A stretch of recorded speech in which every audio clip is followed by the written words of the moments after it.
자, 지난 시간까지 우리가 중세에 대해서 알아봤습니다. 오늘부터 근대로 들어갑니다.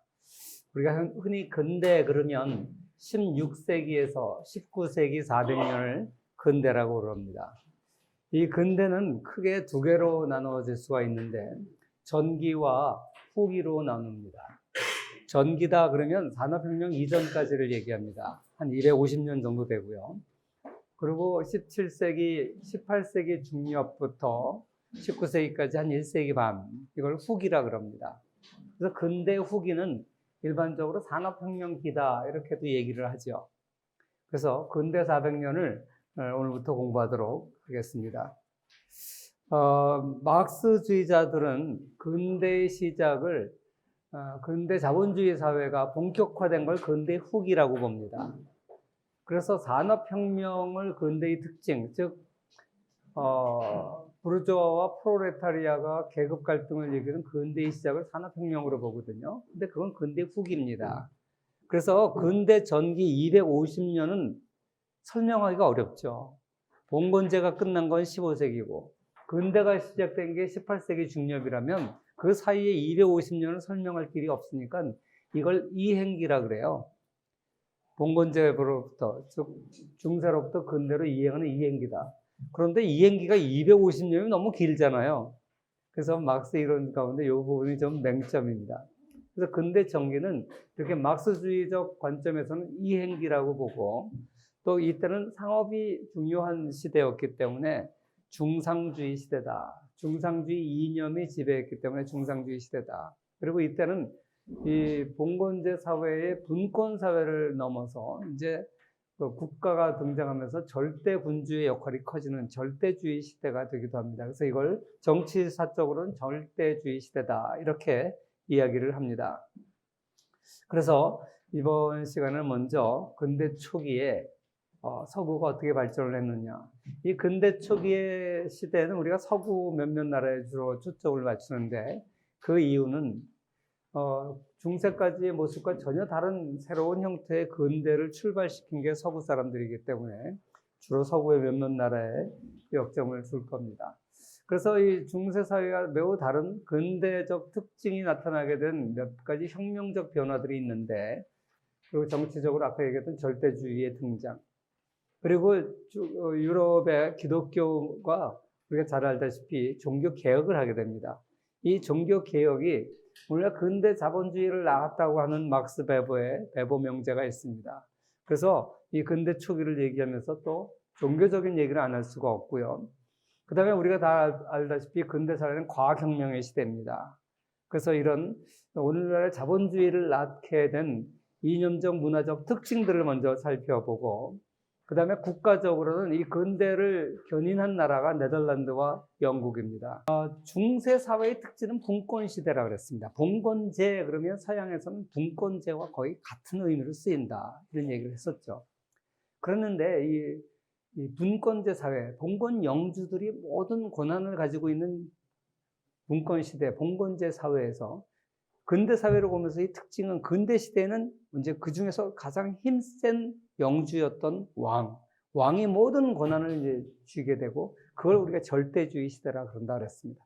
동양에는 일찍부터 왕이 모든 권한을 쥐고 있었지만 유럽의 중세의 모습은 왕은 형식상의 왕이지 실권자가 아니라 그랬습니다. 그냥 수많은 봉건 영주 중에서 가장 영향력 있는 사람. 그리고 그 사람의 이름으로 영주들이 모이는 구심점, 그 정도지. 실질적으로 절대 권력은 없었는데 그 절대적인 권력을 획득하기 시작하는 것이 바로 이제 근대 시대, 절대주의 시대라고 했습니다. 절대주의 국가를 가장 먼저 이룩한 것은 영국이라고 그랬습니다. 왜냐하면 영국은 우리가 알다시피 100년 동안이나 제후들 간에 전쟁을 했고 그 전쟁의 끝에 튜터가의 헨리 7세가 영국을 통일하면서 최초의 절대 군주가 되는 거죠. 그래서 이제 영국이 제일 먼저 형성됐고, 그 다음에 스페인입니다. 스페인은 그 무오족이라고 불렸던 그 이슬람 세력을 격퇴하는 과정에서 스페인은 또 역시 끊임없이 전쟁에 시달렸는데, 그 아라곤 왕국의 페르디난도 왕자하고 카스티아 왕국의 이사벨라가 서로 결혼을 하면서 아예 통일을 해버렸어요. 그래가지고 막강한 절대주의 시대를 이루게 되는데, 그리고 1492년에 마침내 무슬림 세력을 다 이베리아 반도에서 쫓아내게 되죠. 그래서 이 1492년, 이게 이제 오늘날에도 스페인 사람들은 레콩키스타라고 해서 지킵니다. 레콩키스타라는 뜻은 리컨코, 영어로 치면 리컨코라는 뜻이에요. 여기 보시다시피 790년에는 이 초록색으로 표시된 게 다 이슬람 세력이었어요. 그러다가 점점 900년에 좀 줄어들었고 1150년에 이렇게 줄어들었다가 나중에 이제 요 초록색이 요거밖에 안 나와요. 그렇다 요걸 완전히 지브롤터의 건너편으로 쫓아내는 게 1492년이죠. 1492년이라는 것은요, 여러 가지 의미가 있는데, 이 리콘퀘스타, 리컨콜, 오늘날에도 이 사람들이 이걸 기념을 합니다. 완전히 이거 아랍인들을 이베리아 반도에서 쫓아낸 해다. 그래가지고 1492년 리컨퀘스타, 레콘키스타 축제를 벌이게 되죠. 그래서 그 해가 되고, 그리고 이 아까 얘기했던 그 이자벨 공주, 그래서 둘이 결혼해가지고 여왕이 되죠. 그래서 이제 완전히 페르난도 아라곤 왕국의 페르난도 왕자와 그라나다를 점령하는 흰 말을 탄 게 이자벨 여왕입니다. 그래서 여기 보면 카스티아 왕국의 나라가 크죠. 여기 아라곤 왕국이고, 이쪽이 이제 포르투갈 왕국. 나중에 포르투갈은 이제 독립을 했고, 카스티아와 아라곤이 합해서 오늘날 스페인이 된 거죠. 에스파냐가 된 겁니다. 그러면서 이제 스페인이 절대주의 국가를 이루게 되죠. 그래서 이 두 사람의 이제 그 손자인 카를로스 1세 때, 절대주의를 완전히 이루게 되죠. 이 카를로스 1세는요, 진짜 이 금수저, 은수저 얘기하는데 다이아몬드 수저예요. 왜 그러냐면, 외할아버지가 페르난도고, 아까 얘기했던, 외할머니가 이사벨이에요. 그리고 이제 할아버지한테서, 친할아버지가 막시밀리안 1세인데, 외할아버지한테서 스페인 본토 아라곤 왕국하고 남부 이태리를 이제 상속을 받아요. 남부 이태리 아까도 얘기했지만 로마 남쪽에 이태리 나폴리 공화국. 거기는 이제 한때는 스페인 사람들이 지배했었고 한때는 프랑스 사람들이 지배했어요. 그래서 끊임없이 스페인하고 프랑스는 그 나폴리 왕국이 지낼 거라고 이제 싸웠는데 그걸 이제 상속을 받은 거예요. 그 다음에 이제 아까 이사벨 공주 있었죠. 외할머니인데 여기는 카스티아 왕국, 아까 그 넓은 카스티아 왕국하고 스페인의 한 가운데 있는, 그리고 이제 신대륙 식민지, 그걸 상속받고, 그 다음에 할아버지한테 오스트리아 왕국을 상속받아요. 그리고 할머니한테는 네덜란드 상속받아요. 그러니까 진짜 상속에 의해서 어마어마한 토지, 전 세계 유럽의 토지를 갖고 있는 그런 사람이죠. 근데 할아버지가 이제 죽고 나서 이제 막시밀리안 1세가 이제 신성로마 제국 황제였는데 할아버지가 죽고 이제 그걸 물려받으니까 신성로마 제국 황제가 돼서 그 서열에 따라서 카를로스 5세가 돼요. 그래서 카를로스 5세나 칼 1세나 똑같은 사람이에요. 그래서 이게 이제 그 스페니쉬로 하면 카를로스가 되고 독일시로 하면 칼이 되고 프랑스시로 하면 샤를 황제가 되고 뭐 다 같은 말이에요. 그래서 이 가장 이 시대를 다룬 드라마나 영화고 가장 많이 등장하는 사람이 이 사람이죠. 그 다음에 영국에서는 헨리 8세. 가장 많이 등장하는 인물들입니다. 그 다음에 이 카를로스 1세의 아들이 이제 필리페 2세인데 이 사람은 이제 포르투갈을 또 통합해요. 그 다음에 필리핀 마카오를 정복해서 유럽 최초로 태양이 지지 않는 대제국을 건설하는 게 스페인입니다. 그래서 영국이 제일 먼저가 아니라 스페인이 이렇게 소위 말하는 자기 영토에 낮이 없을 때가 없은 거예요. 그래서 태양이 지지 않는, 해가 지지 않는 스페인 제국을 건설하게 되는 거죠. 근데 이 사람들이 스페인이 건설하는 것은요, 어떤 그 발전을 통해서 한 게 아니라 어떤 전쟁과 상속에 의해서 건설을 한 거예요. 그러면 왜 분권적인 중세 사회가 이렇게 절대 군주 중심의 사회로 변했을까? 여기에 대한 이제 더글라스 노스의 의견을 좀 들어보겠습니다. 유럽은 근대 초기, 중세 말기에 들어오면서 인구가 감소하면서 인구 감소에 재정 수입이 감소되죠. 수입은 줄어드는데 재정 지출은 늘어나요. 왜 그러냐면 전쟁을 하다 보면 과거의 전쟁은 돈이 별로 안 들었어요. 자기 돈 가지고 귀족들이 자기 말 타고 자기 갑옷 입고 나와서 왕하고 약속한 1년에 40일의 의무, 전쟁을 해야 되는 의무가 있고, 그래서 나와서 기사들끼리 하는 전쟁이었어요. 중세의 전쟁이라는 것은. 그런데 이제 전쟁에서 기사의 중심의 전쟁에서 상비군 중심으로 바뀌면서 또 대포와 총이 나왔어요. 대포와 총이 나오고 나니까 이제 칼싸움 잘하는 거 소용이 없어요. 무식한 농부라도 총 한 번 빵 쏘면 이기는 거예요. 기사를. 갑옷을 뚫어버릴 수도 있고 폭탄이 나와서 대포가 나오니까 이 중세적인 기마 전술이 쓸데가 없어졌어요. 그러니까 각 지역에서는 어떻게 하면 대포와 총을 많이 마련하느냐. 이게 다 돈이거든요. 고가의 장비들입니다.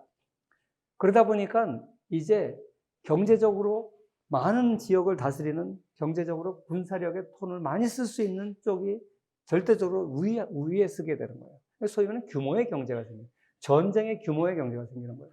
그러니까 군속 공국들은 다 몰락하고 흡수 통일되는 거죠.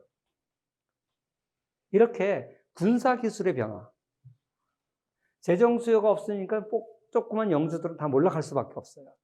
그나마 통합을 했을 때 규모의 경제가 생기기 때문에 이것 때문에 유럽이 각 봉건 제후국들이 직면한 재정 위기, 이거에 대한 대응책으로 등장한 것이 새로운 재산권 제도인데 이게 뭐냐면 왕 중심으로 거대하게 뭉치는 거죠. 그리고 그 조세권을 옛날에는 영주들이 갖고 있었는데 그걸 국왕이 쥐게 되는 거예요. 왜? 국왕이 힘이 세지니까. 그런데 그 조세권을 국왕이 지니느냐, 의회가 지니느냐, 이 갈등이 벌어지는 거예요. 그래서 이 시기에 의회가 지니게 된 대표적인 나라가 영국이에요. 그 나중에 네덜란드예요. 그 다음에 국왕이 쥐게 된 대표적인 나라가 스페인과 프랑스예요. 그래서 국왕이 과세권을 지닌 나라들은 왕이 절대 권력을 휘둘릴 수 있게 되고, 과세권을 의회에 뺏긴 영국과 네덜란드는 왕권이 제한을 받게 돼요. 그러니까 영국 같은 경우는 절대주의는 먼저 일으켰음에도 불구하고 우리가 잘 알고 있는 1215년의 마그나 카르타를 시작으로 해서 권리청원, 권리장전, 명예혁명으로 이어지는 의회혁명 과정을 통하면서 영국은 의회가 발달하고 과세권을 의회가 갖게 됩니다. 그래서 왕을 견제하게 돼요. 그래서 왕이 낭비적이고 쓸데없는 자존심 세우는 전쟁에 개입하지 못하게 만들어요. 전쟁을 하면 돈이 들고 그 돈은 결국 국민들이 내는 거고 그때 당시엔 부자 국민들이 내는 거지. 그 부자들이 내게 되니까 쓸데없는 전쟁 하지 말라. 견제를 하는 거예요. 의회를 통해서. 그러니까 쓸데없는 전쟁에 휘말리지 않으니까 네덜란드와 영국은 발전을 하게 되고, 쓸데없는 유럽의 모든 전쟁에 뛰어들었던 프랑스와 스페인은 상대적으로 낙후되게 되는 거죠. 그래서 이 절대주의가 형성되는 과정에서 왜 봉건영주가 몰락하고 왕이 성립됐느냐, 이것도 역시 재정 위기까지 설명할 수 있고요. 같은 절대주의 국가 가운데서도 왜 어떤 나라는 흥하고 어떤 나라는 쇠했느냐라는 설명도, 이 과세권을 누가 장악하느냐, 이거 가지고 설명할 수 있다는 거예요. 이게 더글라스 노스가 설명한 절대주의에 대한 얘기입니다. 마르크스주의자들은 이 절대주의의 본질에 대해서 다른 논쟁을 했어요. 뭐냐면 세력 균형 체제설과 봉건 반동 체제설이에요. 이게 뭐냐면 사실 그 전에는 봉건 귀족이 힘을 가지고 있었다 그랬잖아요. 그런데 여기에 대해서 도전을 한 게 누구냐면 부르주아 계층이라는 거예요. 신흥 상공인 계층. 신흥 상공인 계층들이 무역을 통해서 어마어마한 부를 획득하게 되니까 이 사람들이 정치적인 귀족은 아니지만 그 부를 기반으로 해서 대저택을 짓고 화스러운 마차를 타고 다니고 수많은 사람을 부리고 세금을 많이 내니까 실권을 갖게 되고, 그래서 이 봉건 영주들이 끊임없이 부르주아들을 착취를 하면서 세금을 더 걷어내려고 했으니까 이 돈 많은 부르주아들은 자기들이 돈은 있지만 정치적인 힘이 없어요. 그래서 호소한 게 누구냐? 봉건 영주 위에 있는 왕이라는 거예요, 왕. 왕은 형식적으로는 왕이지만 실세는 아니에요. 실권은 다 봉건 영주들이 갖고 있어요. 귀족들이 갖고 있어요. 그러니까 왕이 귀족들을 누르려면 돈이 필요한데 그 돈을 갖고 있는 사람이 평민 부자들이에요. 부르주아들이에요. 그래서 절대주의 왕권은 바로 봉건 영주들과 이 평민 부르주아들의 갈등 속에서 세력 균형 속에서 왕이 어부지리로 힘을 갖게 됐다는 거예요. 이게 세력 균형 체제설이에요. 이게 전통적인 학설이었는데 그런 사람이 있는가 하면 반대로 아니다. 절대주의라는 것은 결국 봉건 국가의 최종 단계일 뿐이다. 절대 군주들은 그 사람도 과거에 봉건 세력이었고 그러니까 봉건적 계급 국가의 일종일 뿐이다. 그래가지고 막스주의자들 사이에 이런 논쟁을 했어요. 뭐 어떤 것이 더 옳고 이런 것은 여기서는 별로 필요하지 않다고 생각합니다. 난 이 학설에 대해서 별로 신봉하지 않기 때문에 난 절대주의의 성격에 대한 논쟁, 이 논쟁보다는 아까 얘기했던 더글라스 노르스의 이 설명 방법이 더 타당하다 이렇게 생각을 합니다. 그래서 아까 얘기했지만 네덜란드와 영국은 절대주의 시대에 부흥을 하게 되고 스페인과 프랑스는 침체를 하게 되는데 가장 큰 이유가 과세권을 누가 지니고 있느냐. 여기서부터 갈라지기 시작했다. 구체적인 얘기는 내가 그 나라를 다룰 때 좀 더 설명하도록 하겠습니다. 그래서 아까도 얘기했지만 스페인과 프랑스는 중세 유럽의 중심지고 가장 평야지대가 넓고 땅덩어리가 넓은 지대였지만 바로 이것 때문에 낙후되기 시작했다. 강력한 중앙 집권을 이룩한 나라들이에요. 왜? 과세권을 지고 있으니까. 그 과세권을 중심으로 해서 또 왕실 재판권까지 보유하고 있고. 그래서 이 절대주의를 만들었는데 거의 이 두 나라는 동양식의 그런 절대주의 국가가 됐고 동양이 그런데 경쟁력을 상실한 것과 똑같은 논리로 스페인과 프랑스는 경쟁력을 상실하고 결국 17세기, 18세기에 패권을 네덜란드와 영국에 빼앗기게 된다. 이런 얘기를 하는 겁니다. 이런 얘기는 아까 내가 얘기했던 더글라스 노르스의 서구 세계의 성장이라는 책을 보면 자세하게 나와 있어요. 내가 지금 강의한 것은 이 서구 세계의 성장. 물론 내 교과서에 여러분들한테 소개한 제도의 힘에 자세하게 있습니다.